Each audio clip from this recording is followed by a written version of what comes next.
Hello students, good morning all of you. Today we will discuss about our next topic which is periodicity in properties. ठीक है, हमने जो classification of elements था वो discuss कर चुके हैं, सारा का सारा कंप्लीट हो चुका हमारा मॉडर्न पीरियोडिक टेबल तक।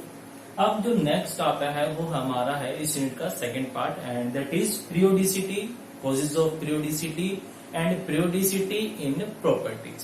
Then the first topic is What do you mean by periodicity? आप periodicity से क्या समझते हैं, क्या जानते हैं? तो सिंपल सा मतलब होता है periodicity का। अगर मैं इसको एक्सप्लेन करूं कि मतलब क्या होता है तो कैसे डिफाइन करूंगा? It may be defined as the repetition of properties, या कह सकते हो repetition of similar properties, repetition of similar properties after regular interval when elements are arranged in increasing order of their atomic number। आई बात समझ में? तो कैसे कहते हैं? Repetition of similar property.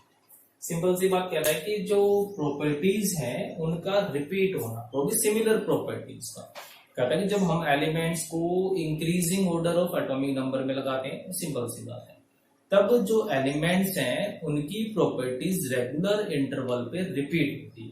ये 5 एलिमेंट के बाद प्रॉपर्टी रिपीट होगी, 8 के बाद होगी, 18 के बाद होगी, 32 के बाद होगी, जितने के बाद भी हो, एक रेगुलर इंटरवल के बाद एलिमेंट्स अपनी प्रॉपर्टीज को रिपीट करते हैं। तो उसी रिपीटिशन मतलब एक्चुअल में पीरियोडिसिटी होती क्या है? रिपीटिशन होता है। पीरियोडिसिटी का मतलब एक्चुअल में होता ही रिपीटिशन है, बट हम यहाँ पर क्या पढ़ रहे हैं? Properties of element. तो मैंने क्या कह दिया? Repetition in properties of element. ठीक है, वो क्या कहलाएगी हमारे पास? पीरियोडिसिटी। क्लियर है? अब बात ये आती है कि what is the cause of periodicity, कि जो एलिमेंट है वो अपनी प्रॉपर्टीज को रिपीट क्यों करते हैं, उनकी जो प्रॉपर्टीज है उनमें रिपीटिशन क्यों होता है, क्या लॉजिक होगा इसका? तो बिल्कुल सिंपल सा लॉजिक है कि एलिमेंट्स जो है अपनी प्रॉपर्टीज को रिपीट करते हैं। क्या होगा? Elements repeat their properties after regular interval,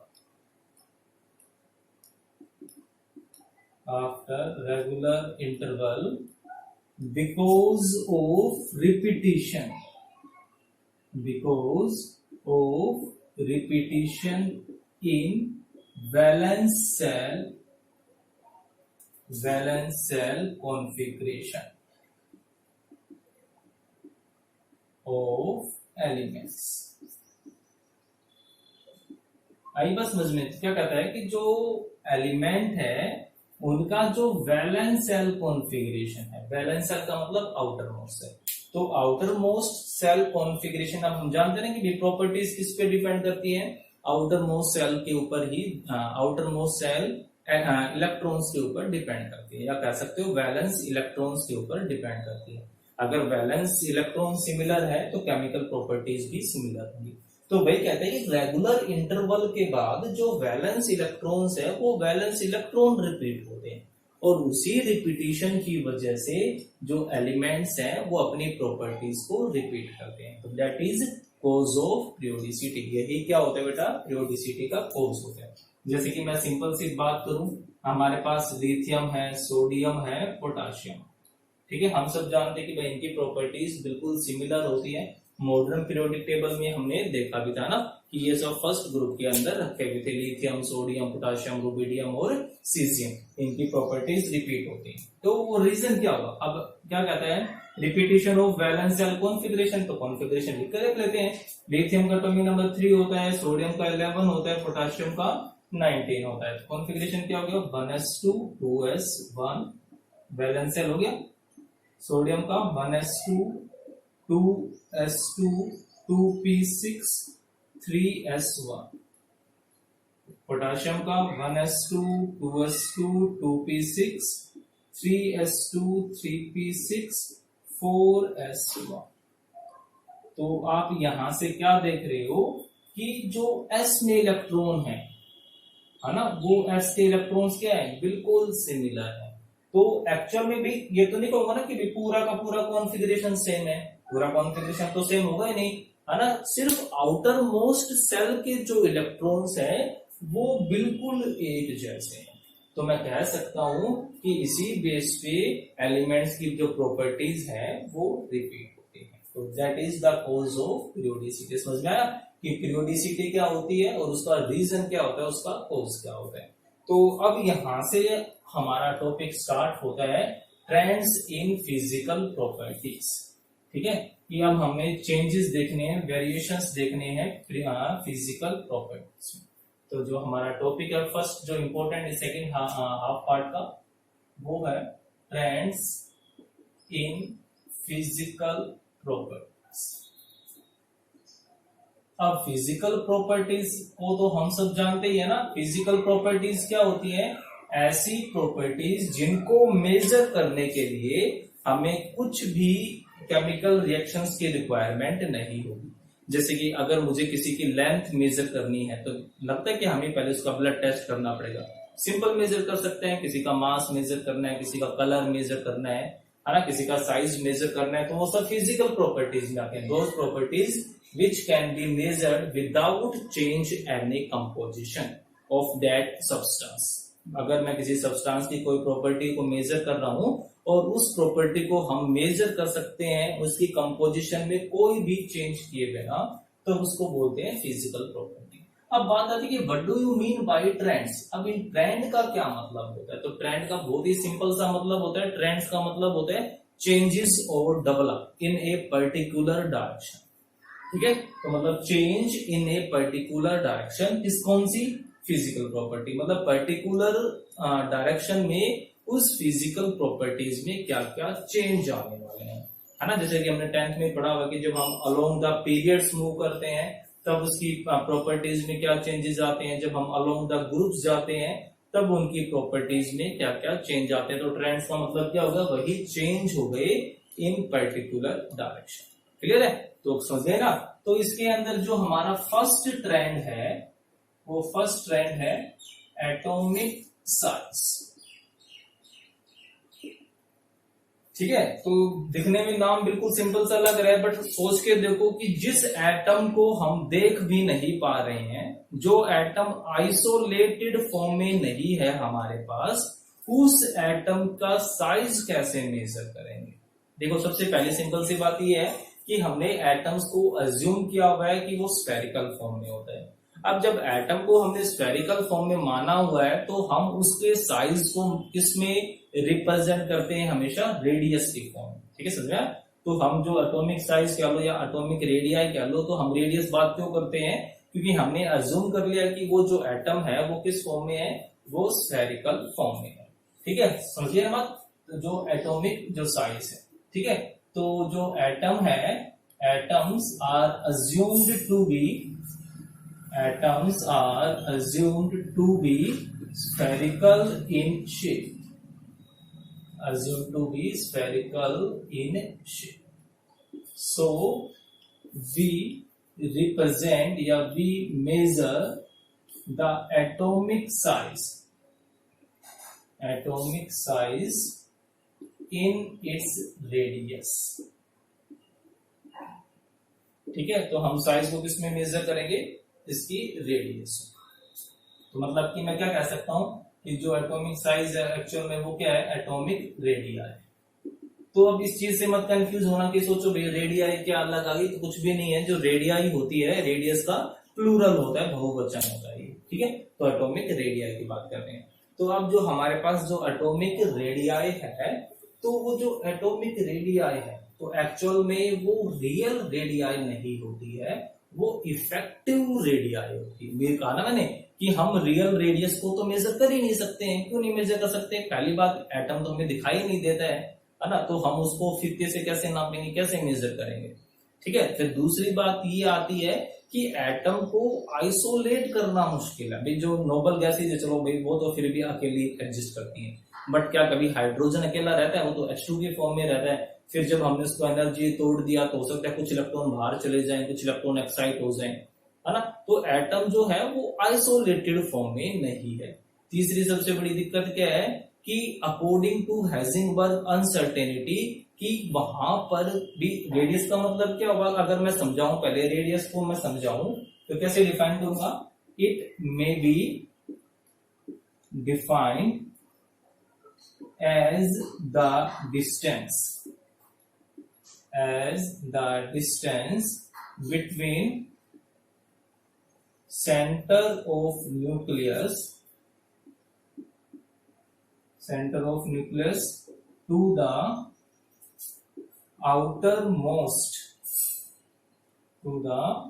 outermost cell consist electron। आई बात समझ में? तो कहां से कहां तक की बात कर रहा है कि ये जो न्यूक्लियस होगा, सॉरी जो एटम होगा, ये उसका न्यूक्लियस हो गया। तो ये डिस्टेंस है किस किस के बीच की है? सेंटर ऑफ न्यूक्लियस से लेकर के outermost shell having electron. अब बात करें प्रोबेबिलिटी की या हेजिंगबर्ग अनसर्टेनिटी प्रिंसिपल की, तो उसने क्या कहा था कि इलेक्ट्रॉन्स को फाइंड करने की प्रोबेबिलिटी तो कहीं पर जीरो होती ही नहीं है। तो इसका मतलब क्या हुआ कि इलेक्ट्रॉन तो एट इनफाइनाइट डिस्टेंस पे भी हमें मिल सकता है। तो मैं कैसे बताऊंगा कि भाई इलेक्ट्रॉन यहाँ पर है, कि इलेक्ट्रॉन यहाँ पर है, कि इलेक्ट्रॉन यहाँ पर है? हमें क्या पता, समझ रहे हो? तो कहते हैं कि ये बहुत सारी प्रॉब्लम्स आई। इस प्रॉब्लम की वजह से जो एटॉमिक रेडियस हम मेजर करते हैं वो रियल नहीं होती है। दिमाग में से कंसेप्ट निकाल देना कि this is actual size, this is effective size, ठीक है। तो जो हम जो रेडियस निकालते हैं, वी कैन ओनली मेजर, ठीक है, we can only measure effective size या इफेक्टिव रेडियाई ऑफ एटम्स, ठीक है। हम सिर्फ क्या मेजर कर सकते हैं? इफेक्टिव रेडियाई को ही मेजर कर सकते हैं। ये बात बिल्कुल अपने माइंड में क्लियर रखना है, ठीक है। तो अब इफेक्टिव रेडियाई भी हम कैसे निकालते हैं वो देखो आप, ठीक है। हम इफेक्टिव रेडियाई तो हम इसके लिए यूज करते हैं बेटा एक्सरे मेथड का। एक्सरे मेथड क्या करता है? दो एटम्स के न्यूक्लियस की डिस्टेंस हमें निकाल के दे देता है, ठीक है। डायफ्रैक्शन मेथड है, एक्सरे मेथड है, और भी बहुत सारी मेथड है स्पेक्ट्रोस्कोपी में। तो उसकी हेल्प से हम एटॉमिक रेडियस निकालते हैं। तो जो इफेक्टिव एटॉमिक रेडियाई आई हमारे पास, ठीक है, तो हम उसको कैसे डिफाइन कर देते हैं? It may be defined as the half of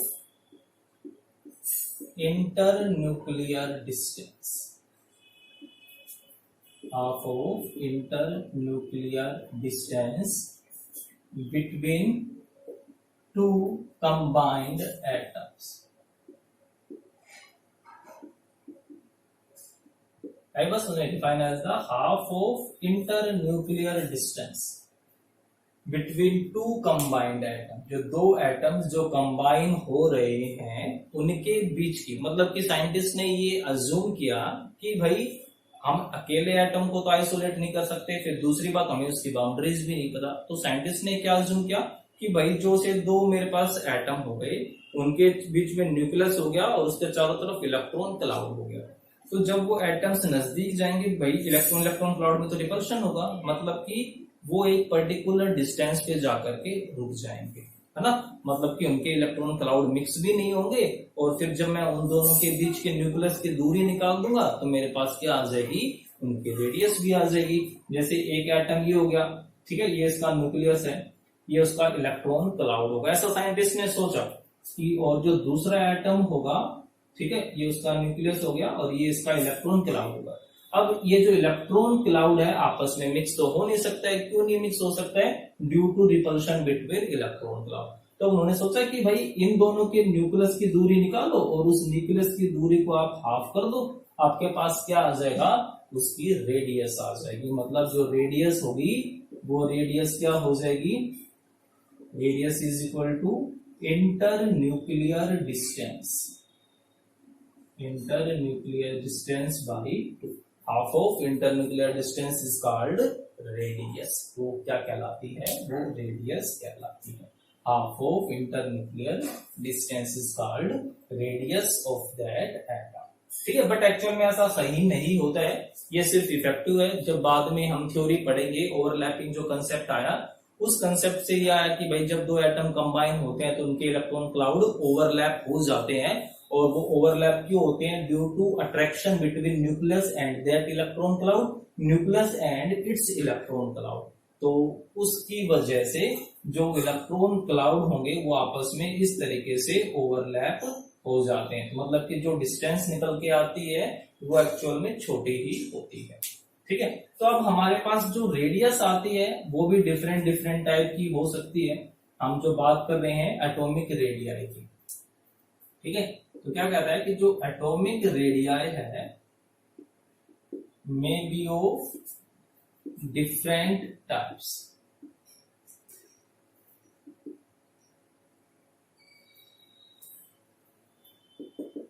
ठीक है, like covalent radii, metallic radii, और नंबर 3 वंडरवाल रेडियाई।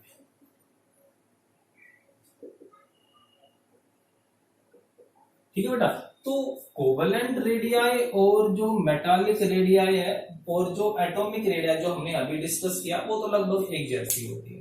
तो कोवेलेंट और जो मेटालिक रेडियाई है उसका कंसेप्ट बिल्कुल सेम वही है। क्या कंसेप्ट कहता है ये कोवेलेंट और मेटालिक रेडियाई का? बस दोनों में फर्क क्या होगा कि इसमें जो हमने दो एटम लिए उन एटम्स में क्या होगा? कोवेलेंट बॉन्ड होगा। जो हमने मेटालिक रेडियाई ली उसके अंदर कौन सा बॉन्ड होगा? मेटालिक बॉन्ड होगा। ठीक है, तो आप इन दोनों की पिक्चर देख सकते हो कि एक्चुअल में इस केस में क्या होगा। मैंने कहा ना कि ये हम बाद में पढ़ेंगे नेक्स्ट कंसेप्ट में कि जब कोवेलेंट बॉन्ड बनता है या मेटालिक बॉन्ड बनता है तब एटम्स ओवरलैप हो जाते हैं और जब हम उसको हाफ करेंगे, ठीक है, तो एक्चुअल में क्या आई? हमारी जो रेडियस आई वो एक्चुअल रेडियस से क्या है? छोटी है ना। भी हमारे पास जो रेडियस आनी चाहिए थी वो रेडियस कहां तक होनी चाहिए थी? इस पोर्शन से लेकर के इस पोर्शन तक होनी चाहिए थी ना। और जबकि रेडियस आई कितनी हमारे पास? ये तो कहता है कि जो इफेक्टिव रेडियाई होती है वो एटॉमिक रेडियाई से स्मॉलर होती है। किस केस में? इन कोवेलेंट और metallic radii. The effective radii is smaller than atomic radii when atoms are uncombined। मतलब कि जब एटम्स अकेला होता है ना तब उसके कंपैरिजन में जो इफेक्टिव रेडियाई है जब वो कंबाइन स्टेट में है तब उसका जो साइज होता है वो एक्चुअल में कम ही होता है। समझ आ गया ना कम क्यों होता है। ठीक है, अब हम अपने नेक्स्ट वीडियो में डिस्कस करेंगे कि ये जो वंडरवाल रेडियाई होती है ये क्या होती है और ये किस तरीके से अलग होती है। साथ में हम डिस्कस करेंगे कि जो रेडियस होती है उस रेडियस में वेरिएशंस कैसे दिखाई देते हैं। ठीक है, जो रेडियस होगी उस रेडियस में वेरिएशंस कैसे कैसे नजर आएंगे। तो ये सब हम अपनी नेक्स्ट वीडियो में डिस्कस करेंगे। ठीक है, तब तक आप इतना इनको अच्छे से पढ़ोगे और थैंक यू।